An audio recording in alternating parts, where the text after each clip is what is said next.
Welcome to the World Today. I am Amarachi Ubani. Our focus again is on the Ebola virus in West Africa. The race to find an effective treatment for the virus is on, as medical charity Médecins Sans Frontières says it will start clinical trials for Ebola patients in West Africa next month. MSF says 3 of its treatment centers will host 3 separate research projects. One trial involves using the blood of recovered Ebola patients to treat sick people in the Guinean capital, Conakry. 2 antiviral drugs will also be tried in Guinea and an undecided location. The first trials are due to start next month. The initial results could be available as early as February next year.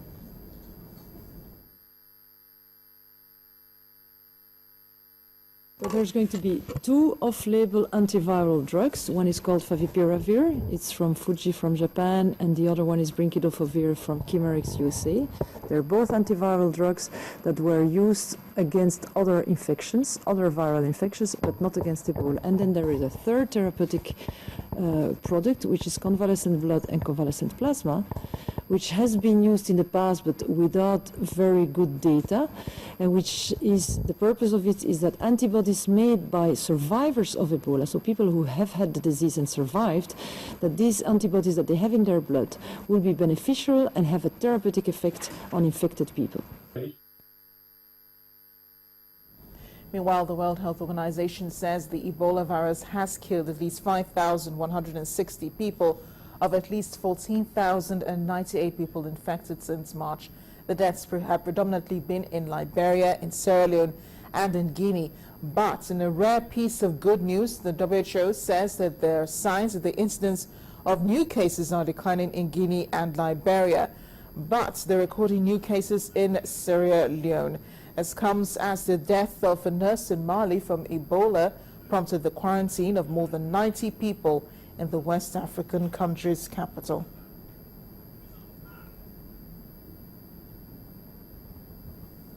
Well, Liberian President Ellen Johnson Sirleaf says she will not seek an extension to a state of emergency imposed in August over the outbreak that has killed at least 2,836 people in her country. The announcement was made on radio, is seen as a sign of progress in the fight against the disease, which has hit Liberia harder than Guinea or Sierra Leone. Those are the 2 other countries that are at the center of the worst outbreak of Ebola on record.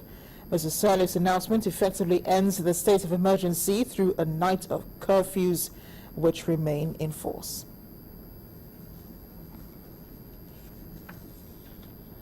Well, joining me now to talk more about the recent developments in the fight against Ebola is the VOA's Margaret Besheer. She speaks to us from the office in New York. Margaret, thank you for joining us on The World Today.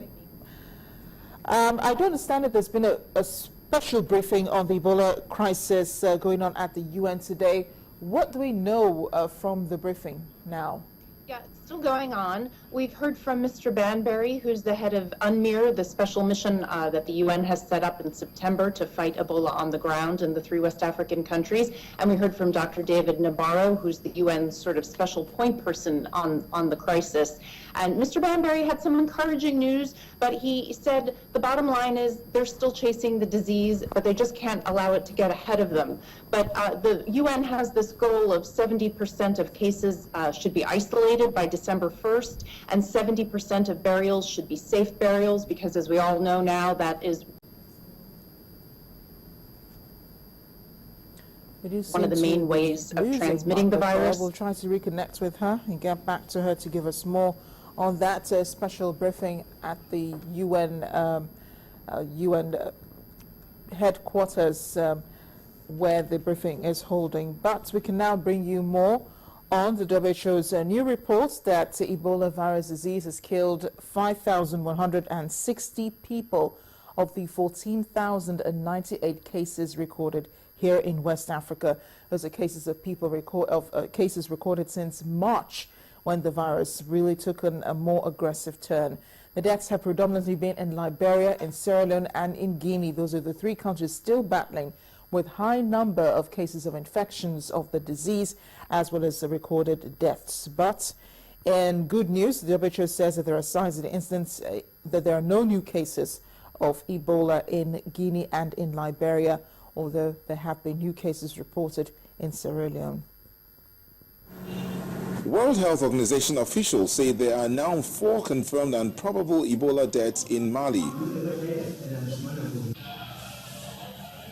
The first death was that of a 2-year-old girl. The second was a 25-year-old nurse, and the third, the patient she was treating, a Muslim imam who was never tested for the virus. What we heard is this 70-year-old man died from a disease but was not diagnosed as Ebola. So he was monitored for everything except Ebola. The funeral were not done in a safe manner. So there is potentially many people who were in contact with the dead body. When the imam died, his highly contagious body was washed in a mosque in Bamako and returned to Guinea for burial without precautions against Ebola. WHO officials say the 4th person was a friend who had visited the imam in hospital, but no additional details were given. A doctor where the nurse worked is also suspected to have contracted Ebola and is being monitored. More than 90 people have been quarantined in light of the recent developments. We believe we have the right strategy in place, both at home and abroad. And the strategy is designed around 4 core principles.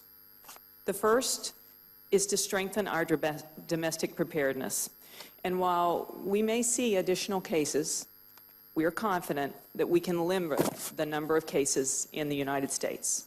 Second, to stop the epidemic at its source in West Africa. To date, more than 250,000 healthcare personnel have been trained by the CDC and the Assistant Secretary for Preparedness and Response. Doctors, nurses, EMTs, fire departments. But we need to continue this training and make sure that the training is getting through. The hearing began just after the World Health Organization announced the death toll from the largest ever Ebola outbreak had topped 5,000 cases, nearly all in West Africa. The deadly virus has now infected more than 14,000 people since the latest outbreak began in March. We'll continue with other stories here in Africa. 5 servicemen have been injured, 8 of them missing in an attack by gunmen on an Egyptian Navy ship in the Mediterranean Sea. The vessel reportedly caught fire in the assault some 70 kilometers off the northern port of Damietta. In 2 further attacks in northern Sinai, militants killed 5 policemen and soldiers. It's difficult to determine why there is an attack on Egyptian naval vessels because it's very unusual. The group behind this latest attack has not yet been identified. Well, here in Nigeria, the industrial action declared by the Joint Health Workers Union appears to be taking its toll on public hospitals and other health facilities in parts of the country.